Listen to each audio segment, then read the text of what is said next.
বাঘের মুখোমুখি বা লড়াই অনেকবার পড়েছি। জঙ্গল কেঁপে ওঠে সব ডাকলি, বিশেষ করে বাঘ দেখলি বোন কাঁপে। যার দিকে টার্গেট করবে তার নেবে।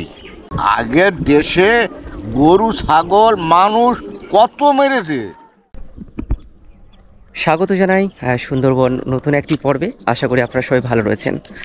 তো এই মুহূর্তে আমি যেখানে অবস্থান করছি আমাদের ভারতের পশ্চিমবঙ্গ রাজ্যের উত্তর 24 পরগনার শামশেরনগর গ্রাম, এবং আজকের এই পর্বের মাধ্যমে আপনাদের তুলে ধরবো এবং দেখাবো যে এখানকার স্থানীয় যে বাসিন্দারা যারা গভীর জঙ্গলে গিয়ে মাছ কাঁকড়া শিকার করে থাকেন এবং প্রতিনিয়ত জীবনের ঝুঁকি নিয়ে এই গভীর জঙ্গলে প্রবেশ করেন ছোট ছোট ডিঙি নৌকো নিয়ে। ওনারা নিশ্চয়ই এই বাঘ দেখেছেন বা বাঘের সঙ্গে তো অবশ্যই লড়াই হয়েছে, বা বাঘের আক্রমণ থেকে রক্ষা পেয়ে আবার সশরীরে সুস্থ অবস্থায় নিজের পরিবার কাছে ফিরে এসেছেন।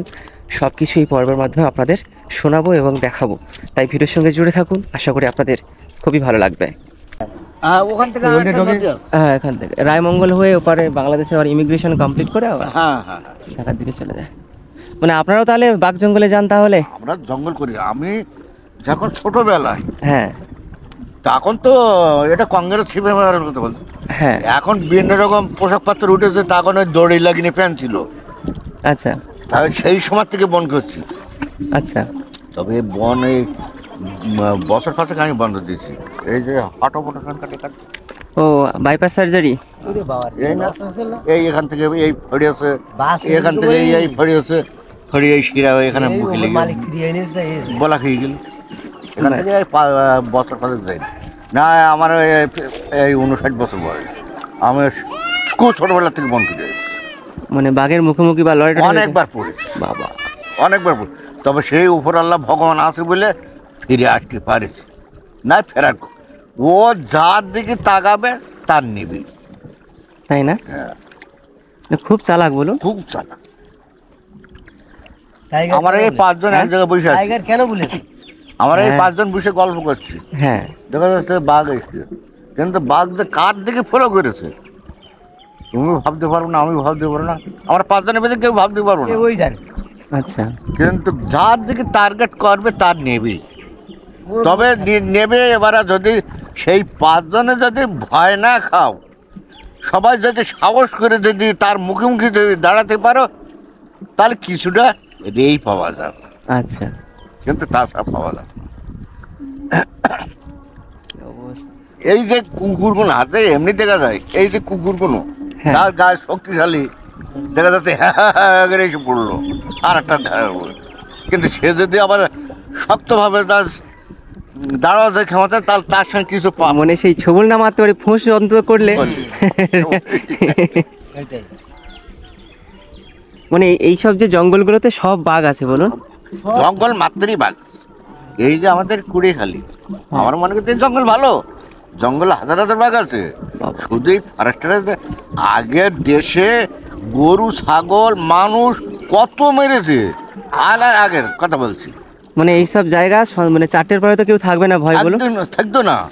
আমরা রাত হলি আমরা ঘরের ভিতর থেকে তাই পেশাব করতাম বাবা। এত আগের দিনই এত খারাপ গিয়েছিল, আতঙ্ক আতঙ্ক। আর উঠো বাঘ, গরু দেখা যাচ্ছে 4টে 5টা 6টা 3টে 4টে ছাগল মেরে অনেকে নিয়ে গেছে, অনেকে আবার রাত পেয়ে গেছে, চলে গেছে।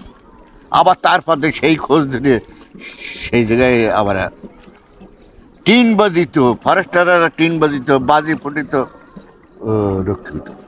মানে সন্ধ্যার সময় মানে মোটামুটি হ্যাঁ, আগুন টাগুন জ্বালিয়ে। আপনার ডিউটি করার জন্য তোমার 300 টাকা 200 টাকা রাত গেলে তোমার দেবো।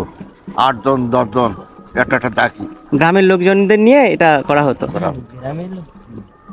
আচ্ছা, আগে নাকি জঙ্গলে গেলে মাথার পিছনে নাকি একটা মুখোশ লাগিয়ে, এখন আর ওইসব চলে না? না চলে, চলে কি জানে, মানে কোনো কাজে দেয় বলে মনে হয় না আর।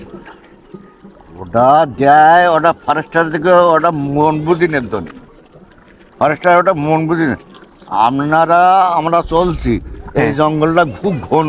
হ্যাঁ, এবার ওর ভিতরে আমার গুড়ি মেরে, তুমি তো হেঁটে যেতে পারবে না, আমরা তো হেঁটে যেতে পারবো না, গুড়ি মেরে দিতে হবে। তাহলে গুড়ি মেরে যেতে গেলে তাহলে একটা পালা বাঁধবে, তাহলে পালা বাঁধলে ওটা এই পিছনে কি সামনে দেওয়া আছে, এই পিছনে দেওয়া আছে, একটা পালার কুচি যদি বাজে তাই উল্টি না হাঁটা গেলে সেটা, তা তুই কত সময় দিয়ে রাখবেন? হ্যাঁ আপনার জীবন বাঁচাবেন না সামনে ওই জিনিসটা আমি কাটবো কি ওই মাছটা ধরবো? লেগে তো মাছ। তাহলে তোমার মুখোশটা তুই কখন ঠিক করে রাখিস? তারপর তো বাবুর সামনে চলে আসলে তো কোনো ঠিক থাকবে না, মাথায় কাজ করবে না। কি অবস্থা। আচ্ছা শীতকালের দিকে যেটা বাবু, শীতকালের দিকে বাঘ তো বেরিয়ে নাকি বেশি আসে গ্রামের দিকে, এটা কি সত্যি? গ্রামের দিকে এখন আসে, আসে না? না এখন কমে গেছে। এখন বহু ব্যাপার হচ্ছে ফরেস্টের থেকে খুব সতর্ক দিচ্ছে। আচ্ছা ওইসব নদীর না, হ্যাঁ ওই সাইডে সব জানতে পারো, যা হ্যাঁ সব জাল ফিটিং করা আছে। এসব নদীর থেকে আগে ওই যে গাছটা উঠবে না, সব ওখানে আর সব পার সাঁতার দিয়ে আসে। এসব জায়গাতে একটু এই জায়গা তোমার বাঘের সাথে দেওয়া আমরা কিচ্ছু না। বলছি না, এই গাংটা সাথে দেওয়া কিচ্ছু না বাঘের। ওদের কাছে কিছু না। কিচ্ছু না, না এত ঢেউ হলেও কোনো চলে আসবে? কিচ্ছু না, ওরা মানে খেলা মনে করে। বাবা আমরা গা খুলে বেড়াচ্ছি, বসিরহাট বলো, কলকাতার বলো, দমদমের লোক বলো, সবাই টুরিস্ট করতে এসছে। আমরা যেরকম যাই কেন, কীরকম কলকাতা, কীরকম বোম্বে, আমরা একটু ঘুরে আসি দিন, একটু যাই। ওই রকম সবাই আসছে সুন্দরবন দেখছি, কিন্তু এও নাম করাবো, কিন্তু শুধু আমরা বেঁচে যাচ্ছি। বহু লোক আছে এখানে ওই জাল দেওয়া, কোনো ফরেস্টার থেকে দেশে পার ডে ডিউটি করে, চেক করে যে কোন জায়গাটা খারাপ আছে, কোন জায়গাটা কী আছে, যেন আমাদের জীব যেন যেন খারাপ আছে না উঠতে পারে। হ্যাঁ, মানে পর্যটকের উপর ক্ষতি না করতে পারে। মানে যদি 20-25 বছর যদি পিছিয়ে যাওয়া যায় এই স্থানগুলো, তাহলে খুব মর্মান্তিকভাবে ছিল একদম। ও বাবা, বিরাট ভয় হচ্ছিল। আমরা তো ইদানিং সেলিপিলে আমরা আর কি বুঝবো। হ্যাঁ মানে এগুলো তো এই এই কংক্রিটের এগুলো তো রিসেন্ট হয়েছে মনে হয়, তখন হয়তো এগুলো ছিলই না। না এটা হয়েছে এই আয়লা হবার থেকে। হ্যাঁ এসব এখন সব এরা নদীর মনে হয় ওইখানে আমাদের বাড়ি ছিল, ওখানে রাস্তা ছিল। ওই সব জায়গায় হ্যাঁ, হ্যাঁ ওখানে রাস্তা ছিল, ওখানে বাড়ি ছিল। এসব সব জলাশয় ছিল। এখানে তোমার হচ্ছে এবারে বাগান বাড়ি ছিল, বলে- মাঠ ছিল, মানে বন জঙ্গল মতো ছিল। বাবারা গল্প করে, হ্যাঁ। আমরা তো আর দেখিনি সেটা। আচ্ছা যেটা বাবু, একটা বাঘ কত ওজন হবে, একটা পুরুষ বাঘ মানে পূর্ণবয়স্ক একদম? মোটামুটি 5-6 কুইন্টাল তো। 5-6 কুইন্টাল। মানে ওরা যখন আক্রমণ করে বেশি ঘাড়ের দিকে ধরে মনে হয়। হ্যাঁ টুটি ধরে। বাঘের নখগুলো তাহলে কত বড় বড়, থাবাগুলো তো মানে খুব বড় বড় হবে। ওটা আপনারা নিজেরা বাড়ি অনুভব করতে পারবেন। কেন?